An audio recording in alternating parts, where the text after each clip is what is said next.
Without any further delay, I will introduce to you Michael Seibel, the CEO of Y Combinator, the founder of companies like Justin TV and Twitch and SocialCam, to begin what is going to be a deep dive into product over the next several lectures. Michael?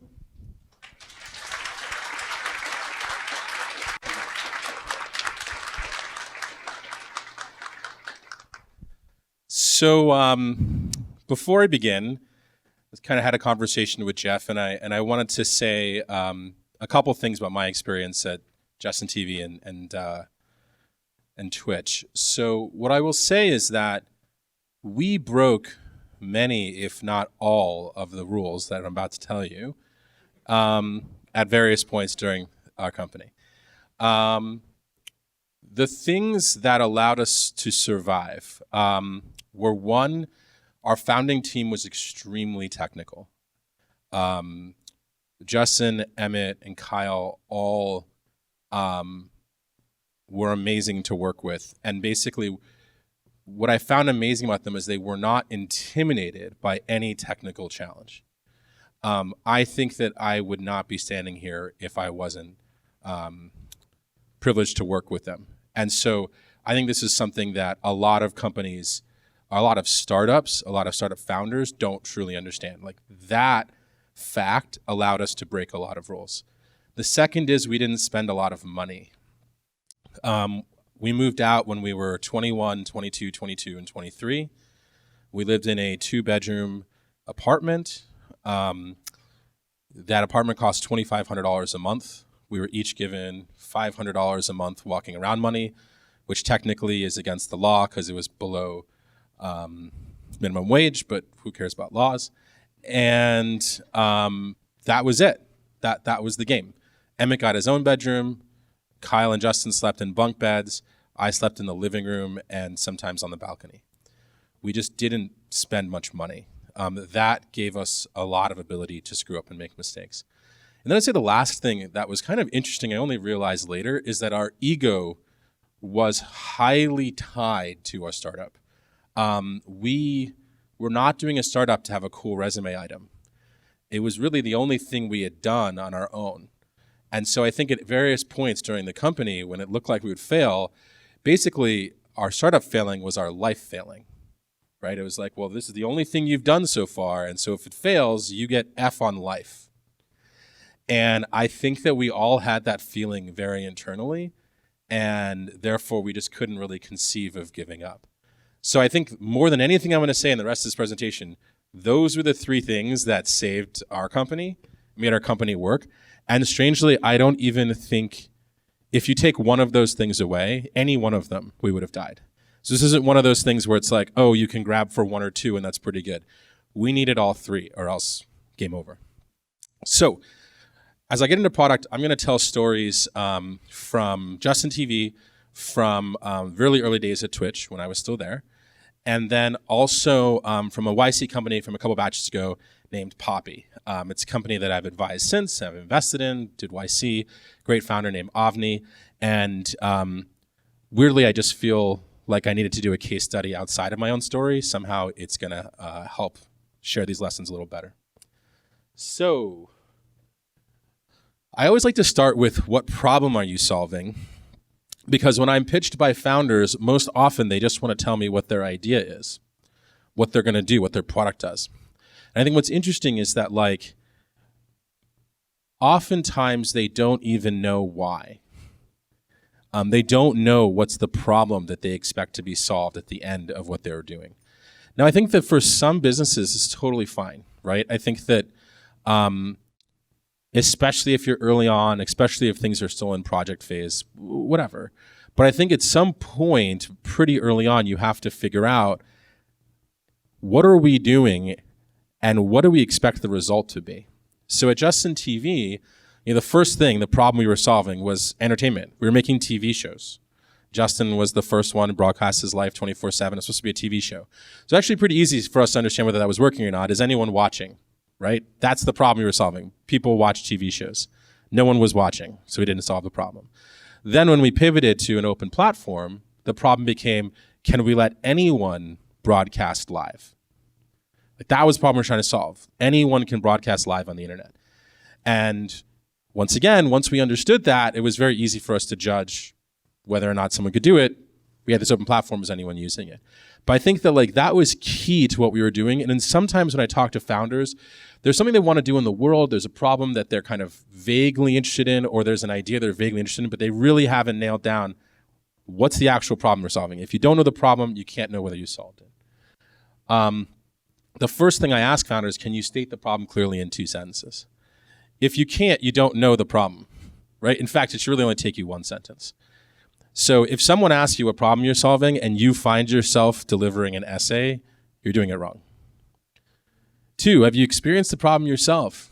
This is not always required, but is certainly helpful. I've met a lot of founders who are trying to solve a problem for someone else who they've never met, never talked to, and don't truly know whether that person exists in the world. And so all things being equal, this is a great hint that you're onto something. Well, at least one person has had this problem before. The next one is, can you define this problem narrowly? What's interesting is when you get started, you can't really solve this problem for everyone who has it. So when Justin TV first started, we couldn't let anyone broadcast live video. You had to have a laptop. You had to have good internet connection. You had to have a webcam. There were all these kind of things you needed. And so could we actually now talk about, all right, we want to make live video for everyone, but let's talk about the people that we can address first. Who can we help first? And I think oftentimes founders kind of want to skip that step. They want to solve the mega problem. Like, I want to cure cancer. I'm only talking about when everyone's cured, as opposed to like, what can we address immediately? How do we get the first indication that this thing is working? And then the last one is the problem solvable. So here's one I'll bring up with Poppy. So Poppy is a company that's essentially Uber for babysitting. They make it really easy for babysitters. I'm sorry, for parents who need babysitters to get babysitters. Poppy's a very interesting company because you need babysitters for a lot of different types of things. Some people need a babysitter 5 days a week when a parent's at work, right? That looks a little more like a nanny. Some people need a babysitter when it's an emergency. I have a medical emergency and I need a babysitter right now because I need to go to the hospital. Some people need it because there was misplanning. Oh, I thought my husband was going to be here this time and it wasn't. I thought I was going to be here this time. It wasn't. I need a babysitter. Some people need a babysitter because they have an infant, right? And so this babysitter needs to have a bunch of skills. Some people need a babysitter to watch their 15-year-old to make sure they don't get, out of the house, different skills. And so what's interesting is that if you just start with, we're going to help people get babysitters, it's not really good enough to understand what you can address right away, right? Which one of those use cases do you want to address? If you were to state the problem more narrowly, though, let's say we wanted to start out with infants, right? We want to make it easy for parents to get babysitters for infants. Then we can really ask the question, is the problem solvable? And I think one of the things that Poppy discovered when operating their business is that the level of skill that you need for a parent to trust you with their infant when they haven't met you is very, very high. And so the idea that you're going to have a rotating set of people you haven't met watch your little baby, hard, very, very hard. They have to be very skilled. And then on the flip side, the Uber model only works because there's a whole bunch of basically replaceable people with a common skill. Well, it turns out the people who've got the skills to watch infants and make parents comfortable with that tend to have nanny jobs where they work lots of hours and tend to be paid fairly well, especially in up-and-coming cities. And so now we have this disconnect where it's like, well, we want to solve the problem of infant watching for moms, but that talent pool who can solve the problem, the supply of babysitters, they might not exist. Problem might not be solvable. And so going through this exercise in real time, like with your product out in the world, you should be thinking about these things. You should be thinking, how have I narrowly defined the problem I want to solve first? And you should be always asking yourself, is it actually solvable? I think a lot of founders just don't want to think about this because it's hard. It's hard to think about who you want to talk to first. And it's hard to understand, maybe I can't solve that problem. I have to move on. Avni was a mother of 2 kids, and she was really pissed she couldn't solve this problem because it was her problem. But it's turned out to be a very, very hard problem to solve. Young infants, on-demand babysitters. All right. The next question I always ask is, who is your customer? And really, you don't understand the problem you're solving until you understand who you're solving it for. A lot of times, people just want to say everyone. Everyone's the customer, right? And that seems like it makes sense in some cases, right? If you're building a social network or a search engine, right? Everyone uses those things now. What I will say is that in almost all of the products that everyone uses now, there was a time when almost no one used them. And the creators of those products had to figure out who was the ideal first customer. And so if you don't have a good answer to this question, you're going to be lost. You have no idea who you should talk to ask them whether this problem has been solved. And you have no idea who to talk to figure out who this product is for. And you'd be surprised at the number of founders who are just building something as if they were writing a creative novel, where it's just a product of their own brain and no interaction with anyone on the outside. And it's not even a problem that they've experienced themselves. Don't do that. Don't be one of those founders. Like, you can talk to your users. You just have to figure out who they are. The next question I often ask is, how often does your user have the problem? What's so surprising is when you talk through startups with people, sometimes they choose problems without quite understanding who the user is or the frequency of the problem. So I'll give you an example. A lot of people will come to YC, and a popular idea back in the day was to build a car shopping website. Now, if you guys have been on car shopping websites, especially about 5 years ago, they all basically suck. They're hard to use. They're not very transparent. You kind of want to have this almost Tesla experience of just buying a car, but they never actually work out that way. And what's interesting is that, like, a lot of founders come back to this problem over and over and over again, and they always think that their customer is the person buying a car. Now, the reality is that when you go buy a car, assuming it's not a complete lemon, you typically keep that car for 7 years. So what happens if I told you I'm going to create a startup, and if I home run with my customer, if my fucking customer loves me, they're going to come back 7 years from now? That's hard. It's very hard. It turns out a lot of the car buying websites are not built for the person who's shopping for a car, because that person doesn't have a problem very often. They're actually built for the person who's selling a car. That person has a problem every day. Every day the dealership has to hit their numbers. And so you don't see as a customer how that product helps the real customer, the person who's trying to sell cars. And so by doing this analysis, I really try to push founders in understanding who is getting the most value out of this product. And it's really helpful if you're trying to help someone with a problem they have frequently. If you think about the products that you use on a daily basis, they tend to be on the front screen of your phone. You tend to use them without even thinking. They become almost extensions of you. If you think about apps that you've installed and then they're kind of on the third page in the back, or they're buried on the second page of some folder, those tend to be the ones you don't use very often. Hopefully they don't need you to use them very often, or else they're probably not very good businesses. The next question I always ask is, how intense is the problem? I find a lot of founders think they have a good idea, but they don't do this frequency and intensity analysis. And so if you have both an infrequent and low intensity problem that you're trying to solve, you're going to have a problem getting a lot of customers even interested in talking to you. All things being equal, if you graph problems, it's nicer for them to be higher intensity, higher frequency. Let's think about a company like Uber, for example. Usually when you are somewhere and you need to go somewhere else, it's a pretty intense problem. I have to go to work, I have to go to the doctor, I have to go pick up my kids.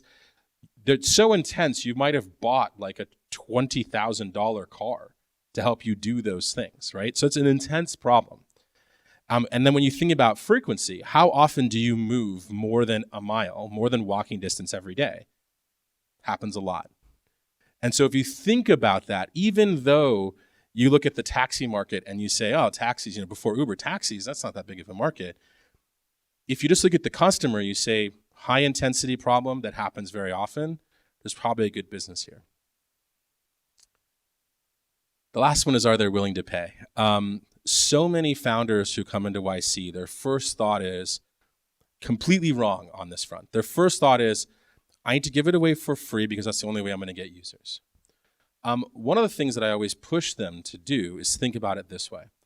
If you want to know whether you have a good product, it's a lot easier to make it a little bit harder for your users to use it and then see if they use it anyways. Because if I have an extremely intense problem and you say, well, it's going to cost $100, for the person with the extremely intense problem, they're probably think that's a deal. If you don't have an extremely intense problem, you charge $0. You're going to get a bunch of users who come in who don't really have the problem, but they're just trying something out. If you try to learn from them on how to improve your product, oftentimes they'll lead you astray. So strangely, starting with a higher price or a price is almost always better than starting free. Almost always better. And if you have to start free, you need to do this analysis of how do you talk to the users where the problem is actually intense? How do you talk to the users who are using your product frequently in production for real world purposes, as opposed to the hobbyists? Talking to your customers is good, but talking to the wrong customers, very, very, very bad. I've seen a lot of companies that are basically hijacked by bad customers. Especially companies where there's real world costs. So, for example, if you have a company like Poppy, there's real world costs in recruiting, managing, and working with all of these babysitters. And if you have a customer who's trying to basically take advantage of that system, being late, being non-responsive, being rude to the babysitters, that's not going to help you run your business. And you'd be surprised at how many hijacked customers there are out there. The last question I always ask people is, how easy is it for your customers to find? Because inevitably, you're going to need to reach them. And what's interesting, I look at the last batch. There were two B2B companies. One B2B company was here in America, and it was very easy for them to find customers. They could basically go to LinkedIn, find their customers on LinkedIn, find their email addresses, email them. They can email 1,000 customers a week. Another company doing B2B was in China. And interestingly enough, reaching out over email in a B2B context in China just isn't a well done practice. Getting access to people's email addresses is actually not very hard, not very easy. And so strangely, they had this challenge of a relatively simple business to explain, a real intense problem that happened often, yet they had no way to reach their customers. And they had to basically invent new ways to do it. And so I often want to ask this question because if your customers are ridiculously hard to find, you better have a solution for that up front. You can't build the whole thing and expect for them to find you. And so oftentimes you had a situation where someone's trying to build a product for either an imaginary customer or a customer who can't really hope to use the product. I'm trying to get water to people in the middle of the desert in the Sahara. All they need to do is download my app and go online, and then they can put their GPS location, and then we'll deliver water to them. That's not going to work. But you'd be surprised at how many people just don't think through those logical steps. All right, next up. Does your MVP actually solve the problem that you want to solve? This one is so hilarious how often it comes up. Because in the process of building an MVP, things just go weird and squirrely. So you had this problem, and then you started building it, and then you talk to other users, and then before long, you're launching something, and then you realize it doesn't actually do the thing that you promised or even the thing that you want to do. So part of your process of building the MVP, it's really helpful to do these pre-steps first. It's really, really, really helpful because then you can always gut check yourself on, am I actually solving the problem? The other thing is that it's really helpful to build your MVP quickly. Typically, the longer it takes, the more you're going to have MVP and problem drift or customer drift. If you decide to only build your MVP in 2 weeks, it's a lot easier to stay on task and make sure you're actually solving that problem for that customer. The way you test this, by the way, is you give your product to customers. Like you have to do that. That is a required step. what I find interesting is that a lot of people think of their product as a painting, as something that could be appreciated as a piece of art, as something that even if it's appreciated by one person is special. That's not what you're making. Products are not paintings. They're not art. If users don't find products useful, then the products are by definition not useful, and they're a waste of your time to build. And I think a lot of people want to be artists. The startup world is very unforgiving to artists. And I think that interestingly, after the fact, a lot of people are painted as artists, right? Like Steve Jobs is painted as this like magical artist, right? At the end of the day, he had to figure out how to make a phone that millions of people would buy. If only one person bought the iPhone, he would be seen as a failure. So the definition of art is it only has to be appreciated by one, or maybe even none. That's not the maybe just the creator. That's not the definition of a successful product. So this is what you should always be gut checking. Does your MVP solve the problem? The number one problem with this question is that it hurts. The answer hurts. You're going to find that a lot in startups where the answer hurts. It doesn't solve the problem, but as long as we don't talk about it, maybe nobody knows it doesn't solve the problem. A lot of the answers inside of startups feel that way. Which customers should you go after first? A lot of founders are very confused by this question. What I find interesting is just like the instinct is to go after customers by making the product free, for some reason I find a lot of people think that their instinct should be to go after the hardest customers first. Almost as if it's like a proof. Like if I can get this impossible person to use something, then like it'll be easier. I know that I've made something good. I like to start from a different point. It's an MVP. You know you've made something bad. Like that's the definition of MVP. It's bad. So then the real question is like, how do you find people who are willing to use a bad product? Right? They have to be the most desperate. The most desperate. And so a lot of times when I talk to founders, I really push them towards who are the most desperate customers and how do you talk to them first? That's what I define as easy, desperate. If you're having like if you're trying to sell a simple piece of software to someone, $1,000 a month, and you're engaged in a 6-month conversation with a company, that's not a desperate company. Move on. In fact, when you're doing enterprise sales early as a startup, like you're looking for even more desperate customers just because literally it takes so long to sell them. So if you don't feel like you're dealing with desperate people, if you feel like you are trying to get impressive customers who aren't desperate, you're probably doing it wrong. Literally the number one thing I often tell founders is just like, whose business is going to go out of business without using you? Which people out there are not going to be able to get to work or to watch their kids? Like, how do you find the people who are just literally are screaming for something like this? And then how do you talk to them and not talk to your friends? I had a whole bunch of friends who were using SocialCam, right? My company was doing video for sharing with friends, and they weren't really using it. They were using it because it was like my app and they were friends with me.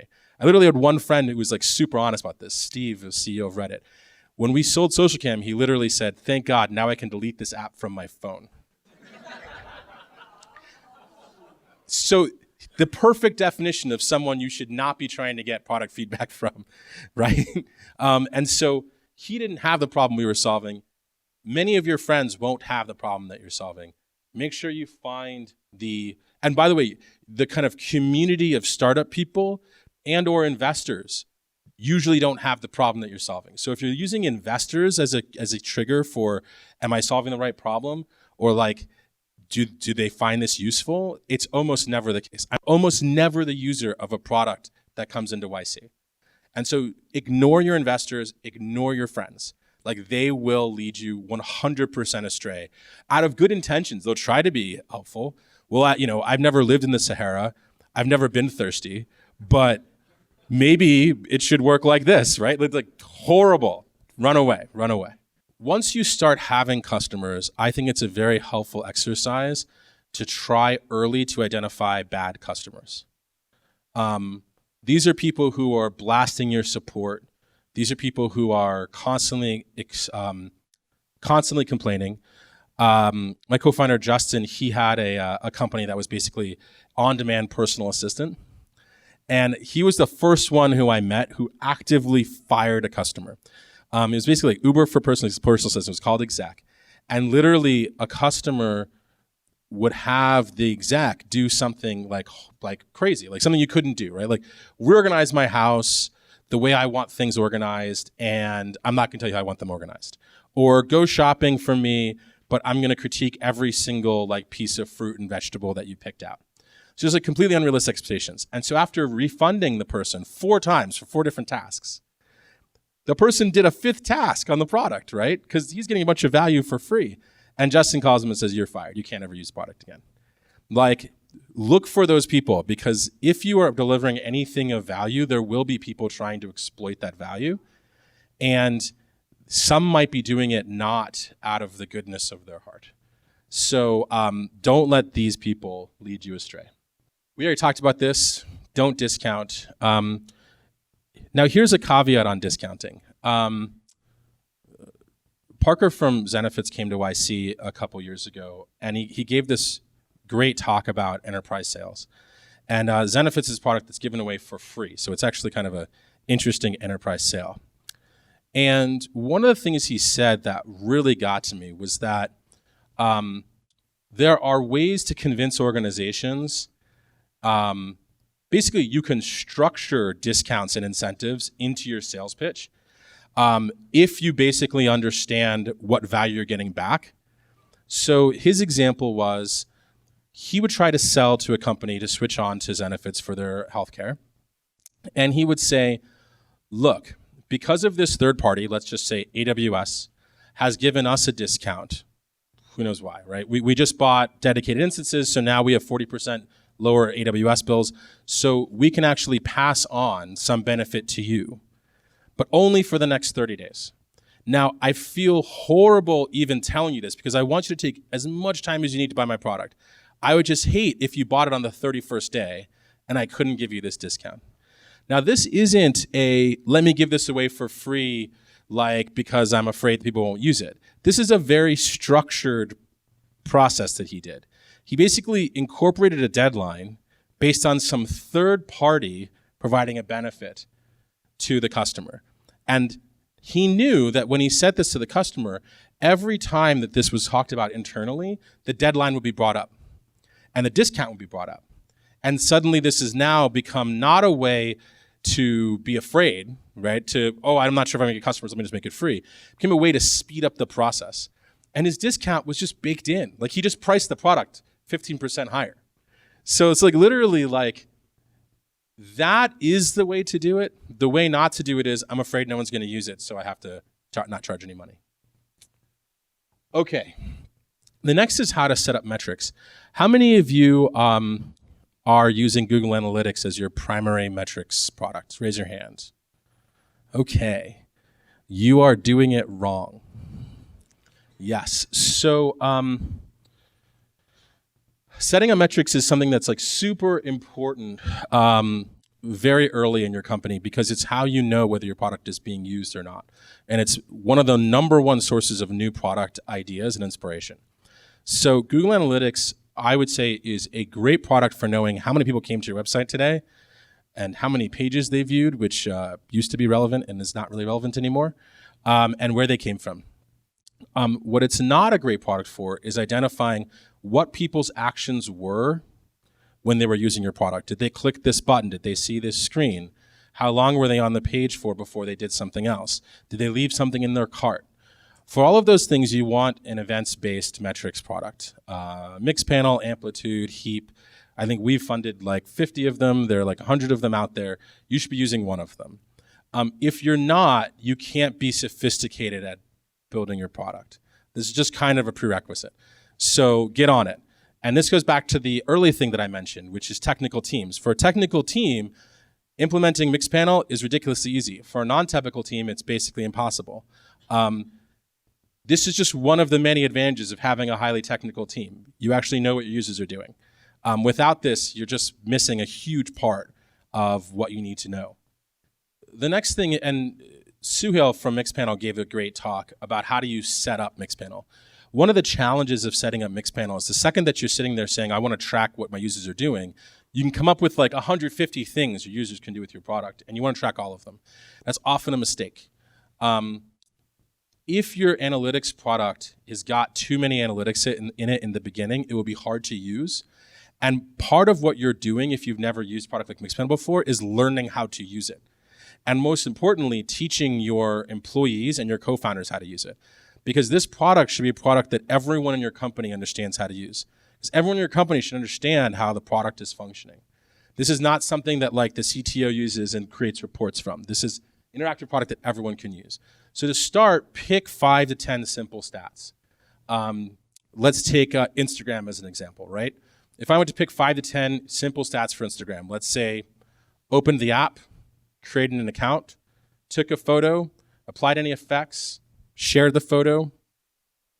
That's probably all I need in the beginning, right? I mean, the number one mechanism for Instagram is taking a photo and sharing it. I can track that. I'm pretty happy. The other thing that I will warn you about is that if your product is good, the naming conventions for these stats are going to become very important because one day there will be 100 or even 1,000 stats you track. So think a little bit ahead of time and don't name something that only you'll understand.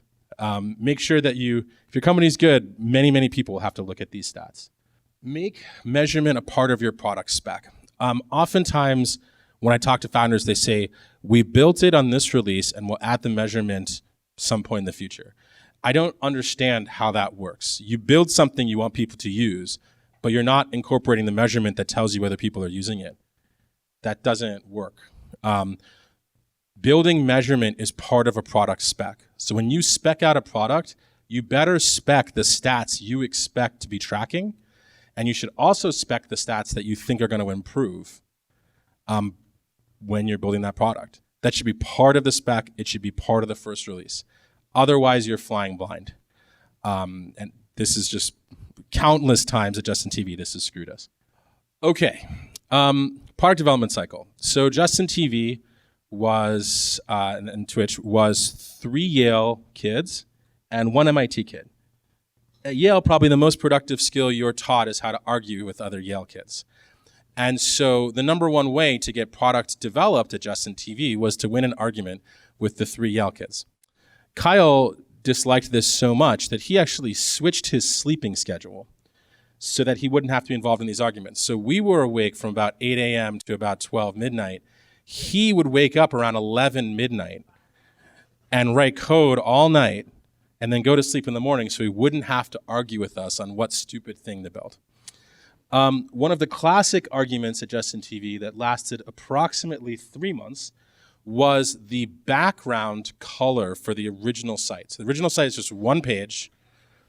Justin wanted a black background. I wanted a wood-grained background.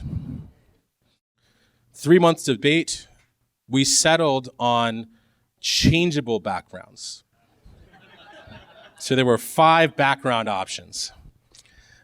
Clearly idiotic. Like I said, we made many of these mistakes.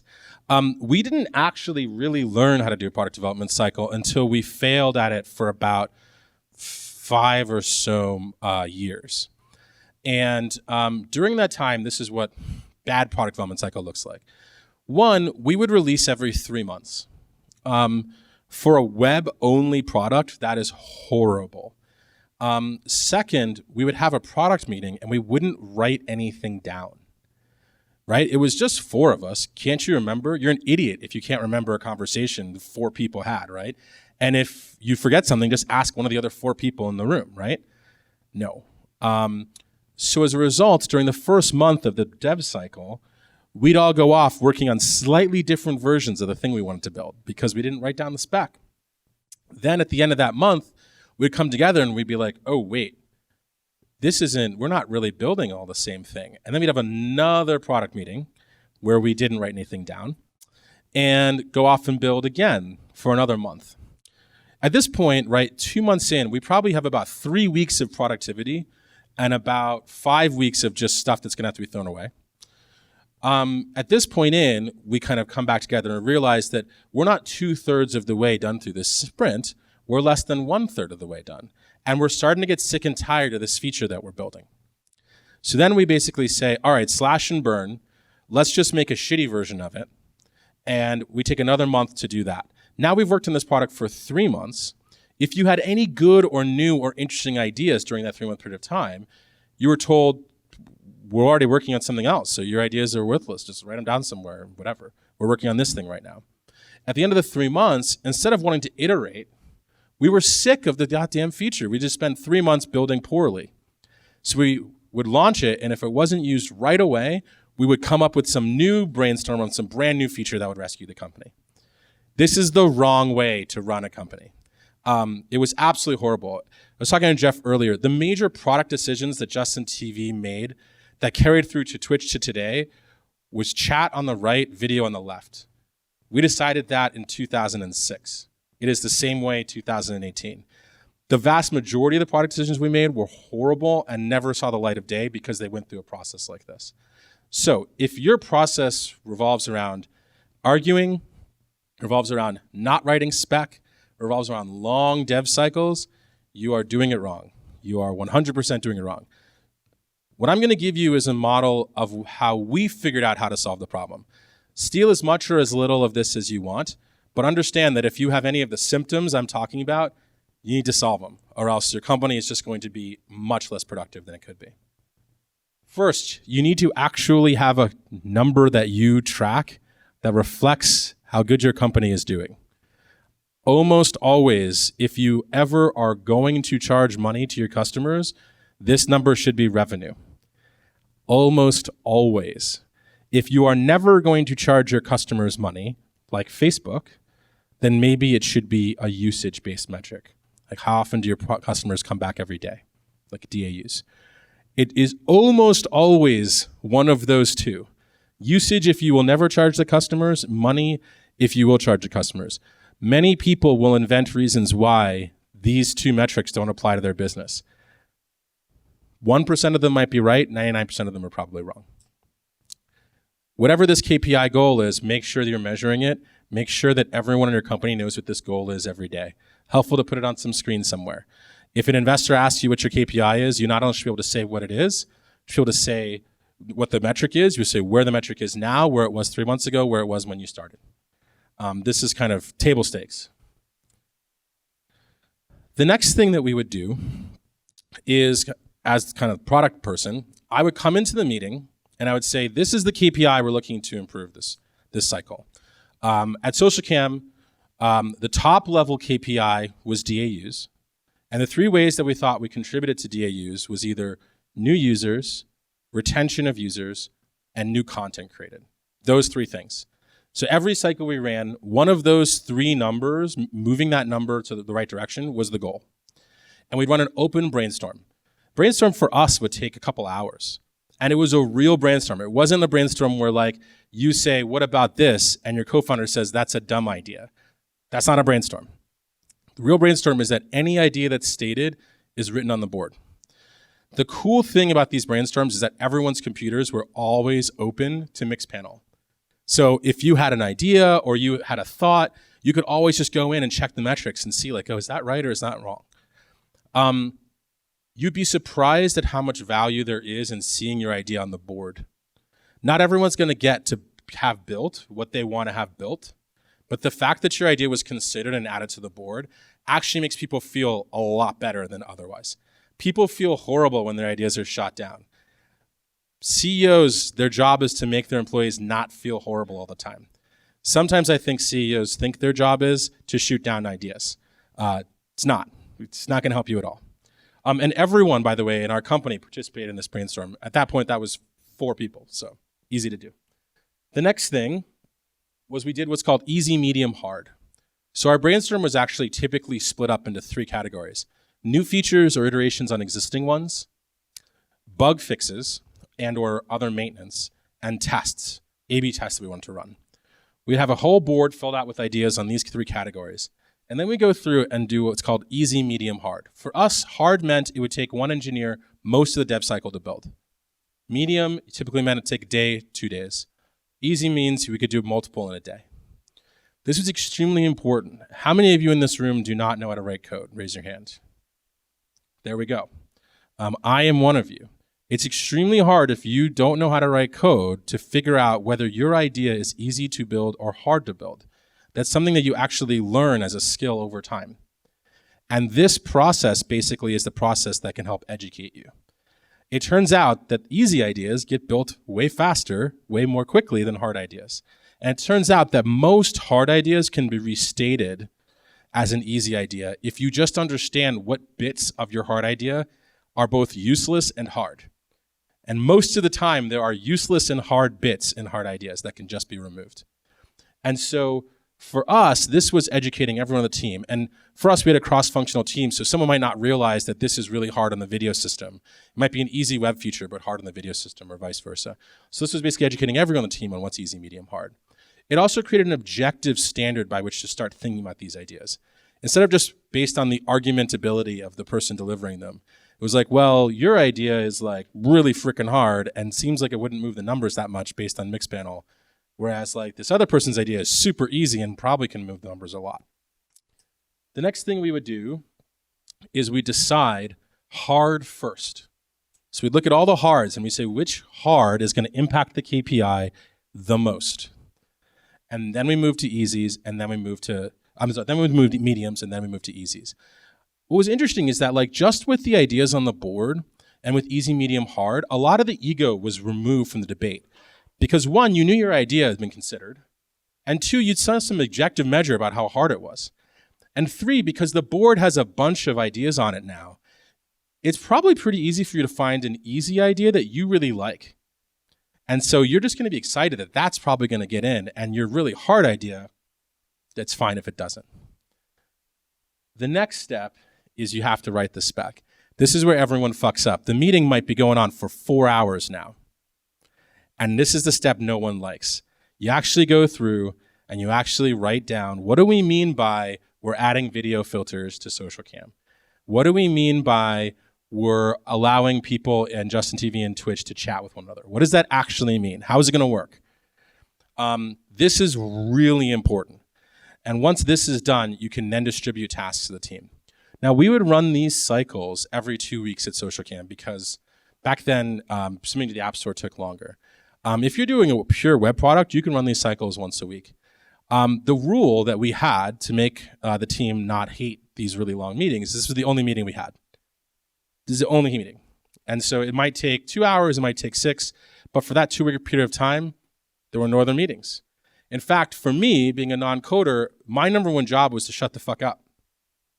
Because I could create a problem, right? We're busy working, we have this written spec, everyone knows what they're doing. If I have some brilliant idea during that 2 weeks, right, that'll throw the whole thing into chaos. Suddenly, the written spec's not important, we're back to the drawing boards, we're changing things, yada, yada, yada. What I had to realize is that every 2 weeks we do this over again. So for that burning idea, just fucking wait 2 weeks and we're gonna have the meeting again and then we can get it in. And it turns out your burning idea is probably wrong. So it's totally fine to wait 2 weeks to try to convince people to do something wrong. It's totally fine.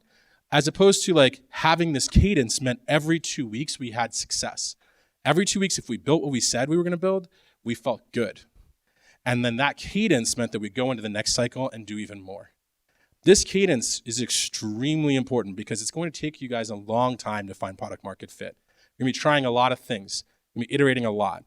And if that process doesn't feel fun, you're gonna get very frustrated.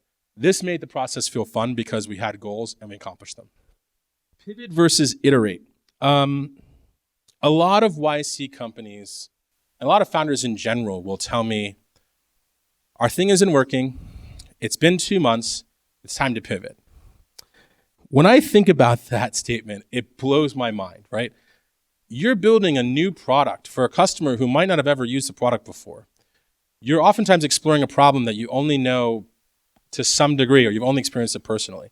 What makes you think 2 months is enough time to know whether you figured something out? What impressive thing only took 2 months to build? So if you're not thinking that the process of coming up with a solution for this problem is probably more like a 2-year process, you're doing it wrong. If you are unsatisfied with significant progress in under 2 years, you're probably doing it wrong. It's going to take time. You're doing something hard. If it was really easy, someone else would have done it. So I define pivot as changing the customer or changing the problem.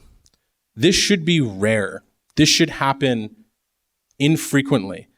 Many times this means you should start a new company. I define iterate as changing the solution. It turns out you had the right customer, you had the right problem, your MVP was shitty and it didn't work. We need a new solution.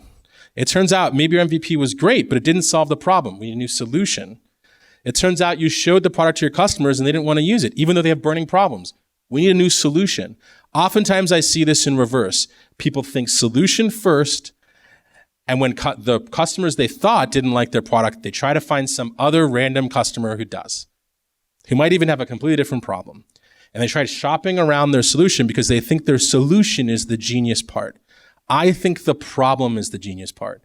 I think identifying a problem that other people haven't figured out is worth working on is the genius part, right? Facebook wasn't first to social networking and Google wasn't first to search engines.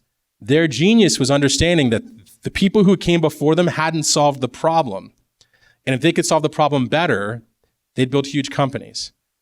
Their genius wasn't, oh, we built this cool thing, let's just figure out who might want to use it.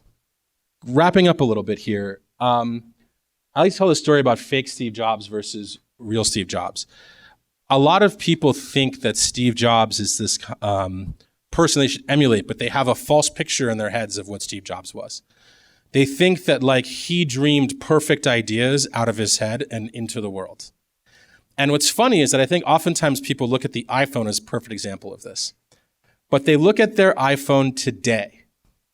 Your iPhone today is fucking magical. The first iPhone sucked in almost every way. And they don't realize that Steve Jobs wasn't somebody who was just not iterating, who just imagineer perfection minute one. Steve Jobs was iterating at every step. So I like to remind people what the first iPhone did. First iPhone, no 3G. Back when 3G was a standard feature. So, you have this great internet browser, but you can only use it on Edge, which means it fucking sucks, right? One carrier. Oh, you don't have this carrier? Sorry. Switch carriers. Figure that out. Horrible battery life. Screen cracked all the time. No app store. You can't even download other apps. That was the first iPhone. Everyone forgets that iPhone. So if you are the person in your company who is being fake Steve Jobs, is saying the product has to be this way because what I said, fuck the customers, fuck everyone else, fuck you, make the product the way I want it to be, you're being fake Steve Jobs. Real Steve Jobs released a shitty MVP that was revolutionary, but still fairly shitty, and every year iterated it until you have the thing in your pocket right now, which is pretty damn good. Real Steve Jobs iterates and talks to customers. Fake Steve Jobs just dreams and creates art. Don't be fake Steve Jobs. Okay, so with all of this, I want to go back to the beginning. What I said in the beginning still holds. Justin TV, the only reason why I actually even know any of these rules is because we broke all of them. The one thing that Justin TV and Twitch had was a really strong technical team with high ego in the product and low burn. When we started figuring things out with Twitch, it was very interesting. Gamers had been on our product the whole time. Gamers have been streaming on Justin TV since almost the beginning. At any given time, they were 20% of our traffic for years. We ignored them. We ignored them, we ignored them, we ignored them, we ignored them. They still used the product. We didn't build features for them. They still used the product. They must have been pretty fucking desperate because they still use the product year after year. The number one thing that changed when we started working on Twitch was we started talking to them. And what's weird was it's not like we were talking to other users. In the early days of Justin TV, we didn't talk to any users. We had this like crazy product development cycles. We couldn't do that with talking to users too. So what we did in the beginning was we literally just sat down with these gamers and we said, what did you want? And what's funny is we didn't build them anything very special. They were like, oh, like lag sucks. They wanted like little things. What was great about it was they realized we were now going to build something for them. And no one on the internet was building things for these gamers. And they realized that when we said we were going to build something, it came out. When was the last time that you talked to someone building a product that you like and you said, can you do this? And they did it. When was the last time you suggested a feature to Mark at Facebook and then the feature came out? Never. Like, it's one of the magical things you can deliver as a startup is you can talk to a passionate user and then you can build what they want and then you can say, here it is. And they will fall in love with you, even if those features are relatively mundane, because let's be clear, Twitch today, chat on the right, video on the left, the same product. What was great about this process was by talking to them, they realized that we were on their side. We realized they were building something for them, so they told their friends. That was the major change. If we didn't have the technical team, if we weren't cheap, if our ego wasn't involved, never would have gotten to that point. And if you look at the history of Justin TV, in the first 5 years, it went from being worth nothing to being worth about $24 million. In the next 3 years, it went being worth $24 million to being worth $1 billion. Like, that's what software can do when you hit the right customer. Let's do a couple questions in the back. So you mentioned that you should try to charge your early users and not give them discounts, right? But if even your final product you're planning to make it a free app and monetize with some premium content, what should you do? So the question is, put it more generally, should you be going free if your final idea for a product is to be free? What I would say is this. If your users are users who you never plan to charge, then it's totally fine for you to be free. But if you do plan to charge them in some way, it's really helpful to charge them as soon as possible because you want to know whether or not they're willing to pay.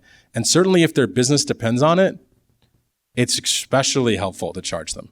So that's the measure that I would use. And there are all kinds of little tweaks and so on and so forth. But at a high level, do you ever plan to charge them? I charge them. If you never plan to charge them, you plan to monetize based on ads, which is really usually the way that you never plan to charge them, is you're going to monetize with ads. If you're not going to monetize with ads, you probably should start charging them. All right, next question. Front. Thank you for sharing all this. You mentioned that almost always the best revenue or the best KPI to track is revenue. Yep. Let's say I've launched, I'm early phase, I'm trying to get that first sale. I know for a few weeks it's going to be hard to get that to go from 0 to anything. Should I still be writing revenue down, or should I track something? Revenue. If your KPI is metric, yeah. I'll do that. If your KPI is revenue and the number is 0, should you still be tracking that as your top line KPI? The short answer is yes. You should be depressed looking at that number every week. And that's the answer. Now let's be clear. Like I said with social cam, right? There are contributing numbers to that, right? And so whereas like DAUs was our top line metric, right? We also, the things we thought contributed to that, new content, new users, retained users, those numbers we can move. So if you're in a sales type business, your KPI, number one, revenue, if it's 0, that should fuck you in the face. 0, 0, 0, horrible. But then you should ask yourself, maybe your 3 other metrics are, how many conversations did we have this week? How many people are in contracting? How many people are in onboarding? Right? And those can be your 3 numbers that will, if those numbers move, you expect the revenue number to move, and they can keep you motivated. But your top line KPI is no bullshit. Like absolutely no bullshit. Good? Thank you. Hi, we're a hardware company pre-launch, and so our users, our target market, experience our problem 500 to 900 times a day, and the intensity is, can we pay our rent or not? Yep. But we'd like to offer pre-sales as a way of getting the product to market. Do you guys have any tips on doing that? Do we have any tips on pre-sales? What I would say is that there are many, many tips on pre-sales. I would email some founders who've done it before. That's one of my best tip is to email them and ask them what they did. The number one mistake I see with pre-sales is discounting.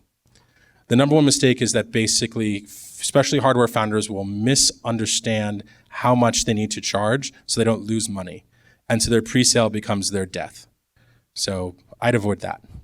All right, 2 more quickly. On the way back. Having a slow burn, what was the hardest part of that, and how did you deal with it? What was the hardest part of having a slow burn? Well, we were young, so it wasn't hard at all. We were living like we lived in dorms. I think it's a lot harder now, right? I've got a kid, I got a wife, got an apartment, got a car. It'd be really hard now. And so I think really the hard part about slow burn is, can you adjust your lifestyle if you've already leveled it up? And if you haven't leveled up your lifestyle yet, and you're still working, if you're young and you're still working at a company that's paying you well, not leveling up your lifestyle is a big way to stay ready to do a startup. Adding on the mortgages and the cars and the vacations makes it a lot harder. I just know a lot of people who never could come back from that. Absolutely never. In the back? Yeah, can you talk a little bit about going from beta to early MVP to when you know you're sort of there? Going from beta, how do you go from beta to early MVP? I don't really know what those distinctions are. Like, all I know is, are people using your product? Yes, no.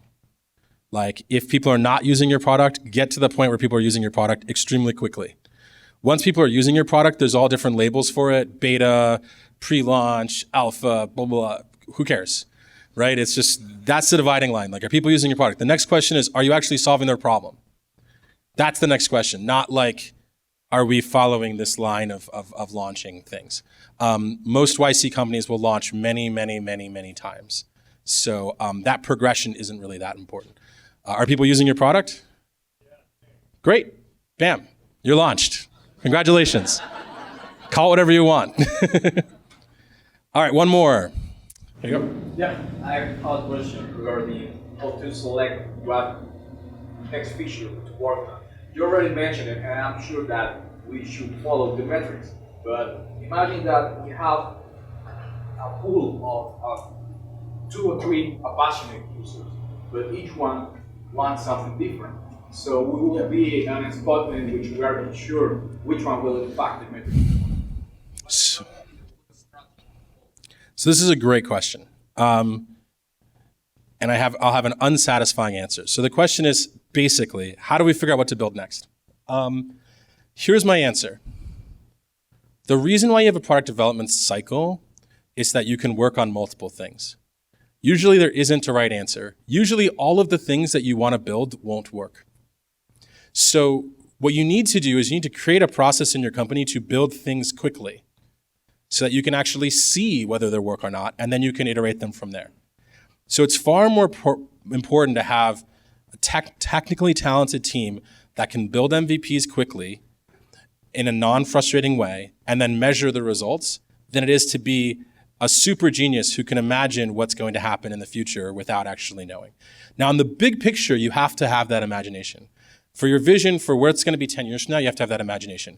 For the little technical, tactical move in the next 3 months, it's really hard to nail those. If you have a process that can rip out things quickly and then only iterate the things that are working, that'll serve you far better. Our mistake was that at Justin TV. It was thinking every time, we've got the home run. Let's only swing for home runs. And of course, it's going to take 3 months to do it because we got to make it perfect, right? And then the whole spiral of death. All right, the last thing I'll say is my email address is michael@ycombinator.com. Strangely, I tell people that I answer every email, and people mostly don't believe me, and the ones who do email me, and I reply. And so everyone I talk to and everyone online, there's really only 2 categories of people: the people who don't believe me, in which case, great, continue your lives, and the people who will believe me, and if you need help, they'll email, and I will try to help you the best I can. It's really that simple. You don't need to have networked with me. Y Combinator is fairly easy to spell, and so is Michael, so you should be able to figure that out. Thank you.